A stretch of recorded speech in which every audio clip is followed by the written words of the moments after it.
There's a level of discipline that makes people look at you with fear, and today, you'll discover exactly how to reach it. Have you ever met someone who never fails? Who wakes up at the same time every day, does the same things, and never stops? While everyone else gives up by the third week, they keep going. While others make excuses, they just show up. And you know what people say about them? Man, that's not normal. There's an ancient system created by Zen monks in Japan that produces exactly this kind of frightening consistency. They call it Gyoji, the practice that perpetuates itself. And once you understand how it works, you'll never abandon a goal again. But there's a catch. This system isn't for everyone, because it requires you to kill a part of yourself you never even knew existed. Before I show you how it works, make sure to subscribe, like this video, and comment below the habit you most want to build in your life. It really helps me out, and it shows you're serious about change. Let's begin. The story I'm about to tell you is about a programmer named Raphael. He was smart, successful, respected, but he had one problem. He couldn't stick to any habit for more than 2 weeks. Gym? 2 months, then gone. Meditation? 1 week and done. Reading? He'd buy a book, read 3 pages, then forget it in a drawer. The pattern was always the same. Monday, total motivation. Wednesday, first negotiation. Friday, complete surrender. Sunday, promises about next week. Raphael tried everything: habit tracking apps, reward systems, accountability partners. Nothing worked, because he was fighting something he didn't even understand: the architecture of his own brain. Until one day, he discovered why Zen monks can meditate for 800 years straight without missing a single day. And no, it's not willpower. It's something much deeper. Something far more terrifying. In Zen temples, there's a rule that sounds simple, but it changes everything. Gyoji, literally translated, it means continuous practice without gaps. Without gaps. Do you understand what that means? It means that since the year 1200 AD, every single day at 3:30 a.m., a bell rings at Ihei Temple. And since 1200 AD, every single day, the monks wake up. Not at 3:25 a.m., not at 3:35 a.m., exactly at 3:30 a.m. Do you know what never happens in that temple? No monk lies in bed thinking, maybe today I'll skip. That question doesn't even exist in their minds. Why? Because they understand something you don't yet. Your brain categorizes every commitment into 2 boxes: reversible or irreversible. Reversible commitments become mental negotiations. Irreversible commitments simply happen. When a monk takes his vows before the entire community, he's not making a promise. He's changing his identity. He's not saying, I'll try to meditate. He's declaring, I am a meditator. The community witnesses it. The identity shifts.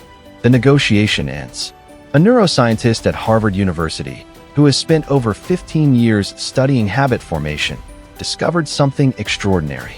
When you make a behavior public, your primitive brain interprets failure as a survival threat. In tribal societies, losing status meant death. Your brain still works that way. That's exactly what Raphael did. He stopped making private promises. He started making public declarations. He wrote on paper, I am a person who meditates for 20 minutes every day at 5 a.m. for 90 consecutive days. He signed it. He posted it on social media. He told everyone. His girlfriend said, You're being too dramatic. His coworkers laughed. Man, you're trying too hard. Perfect. Every one of them became fuel. Every morning he wanted to give up. He imagined facing them, admitting he was just another guy who couldn't keep his word. By day 3 came the first real test. The alarm rang, 5 a.m. Immediately, his mind started its old routine. You're exhausted. This isn't healthy. One day won't matter. But something fundamental had changed. The thought of posting online that he'd failed after just 3 days, of looking his girlfriend in the eyes and saying he'd given up again, was unbearable. The public declaration had made giving up more painful than continuing. But that's where the real problem began. Even with all that social pressure, Raphael was still fighting a war every single day. His body didn't care about his reputation. It didn't care about his followers, his posts, or his promises. It just wanted to sleep when it was tired. The public declaration had ended the mental negotiation, but he was still battling biology every morning. That's when he discovered the monk's second principle: non-negotiable hours. Every day, you waste mental energy on the same stupid question. When should I do this? Now or after breakfast? Morning or night? Every time you ask that, you burn precious glucose in your brain. Energy that should have gone to the actual practice. You're wasting your fuel deciding when to drive, instead of just driving. So Raphael chose 5 a.m., not because he loved sunrises or morning routines, but because at that hour, the world was asleep. No messages, no emails, no distractions, no excuses. The time wasn't about optimization. It was about elimination. Eliminating every possible reason to say later. The first week was hell. His body rebelled every morning. That's normal. The body is a machine of patterns, and he was forcing it to build a new one. But in the second week, something shifted. He began waking up 2 minutes before the alarm. His body had started preparing on its own.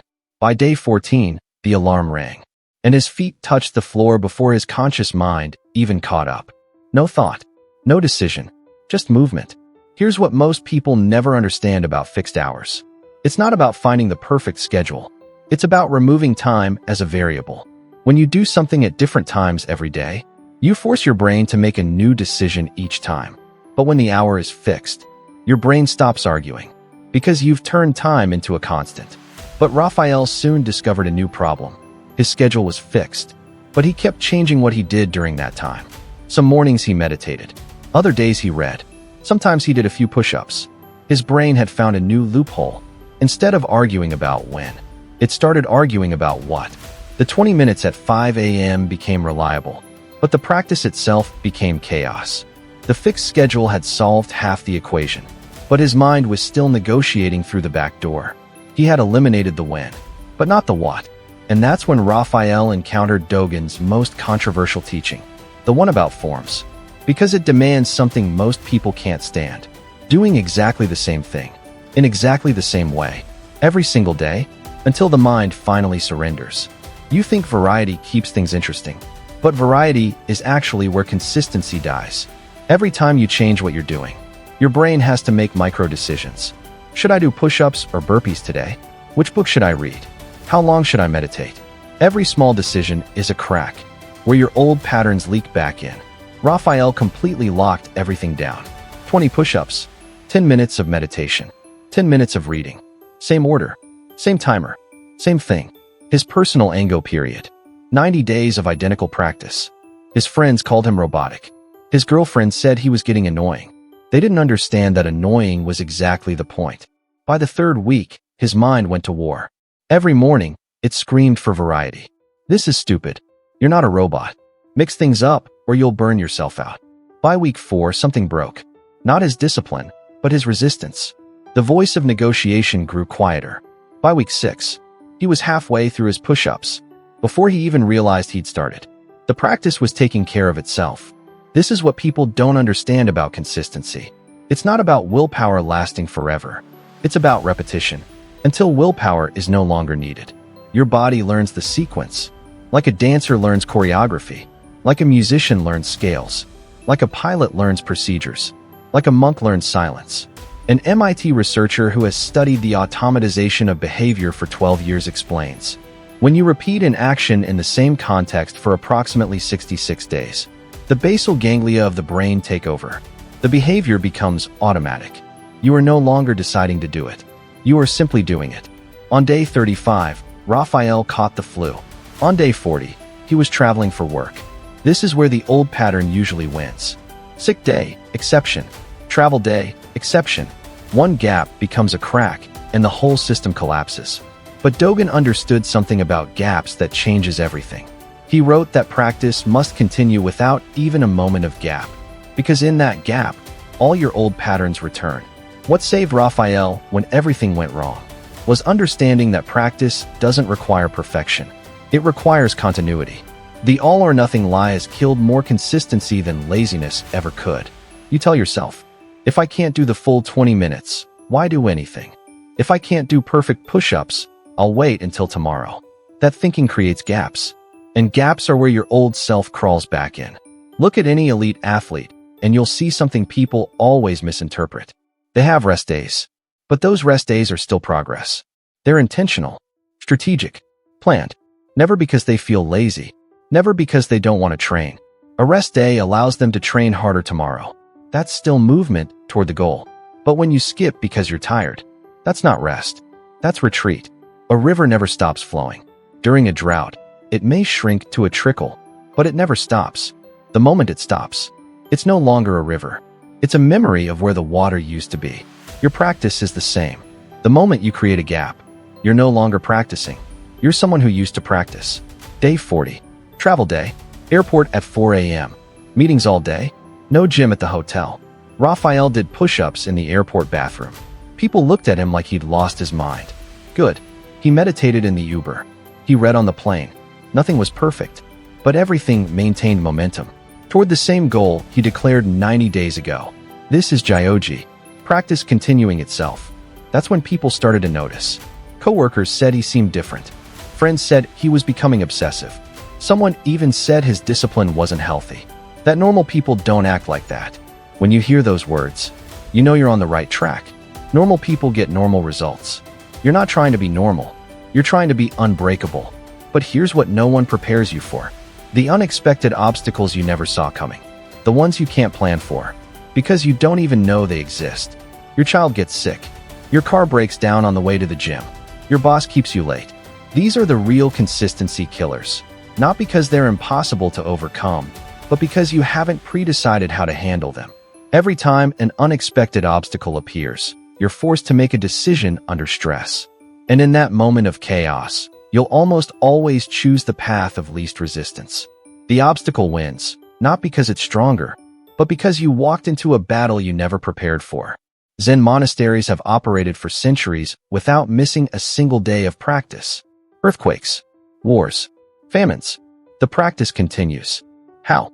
They don't make decisions when obstacles arise. The answer already exists. When the meditation hall floods, they move to the dining hall. When the dining hall catches fire, they sit in the courtyard.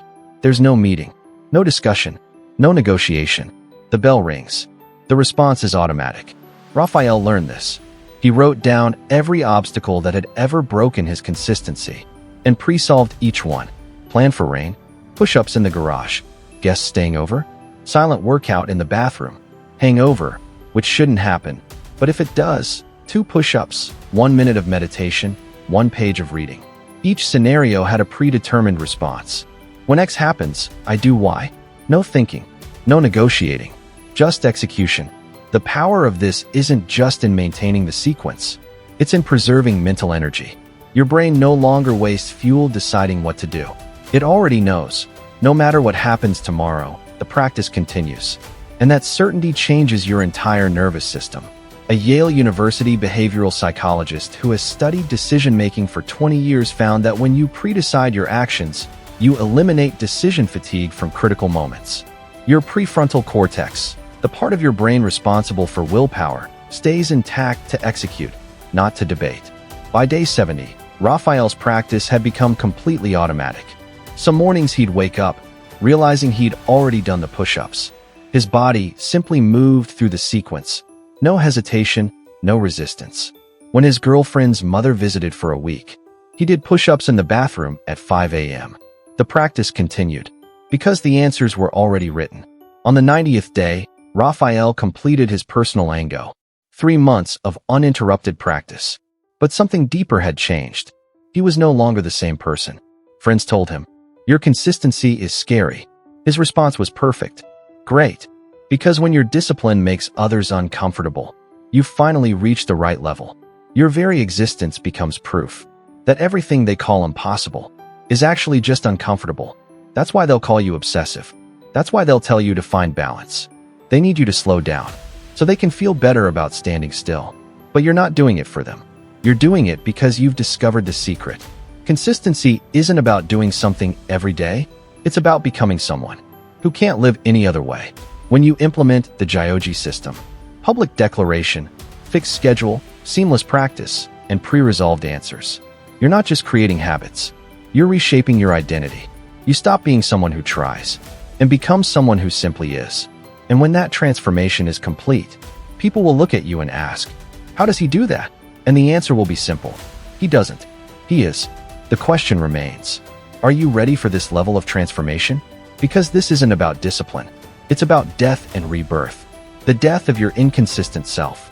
The birth of your unbreakable self. The Gyoji system won't make you a better person. It will make you a different one. Someone others look at and whisper, "That's not normal." And when you hear those words, you'll know you finally arrived. If this video changed your perspective on discipline and consistency, subscribe to the channel and activate the bell so you don't miss future content that will transform you.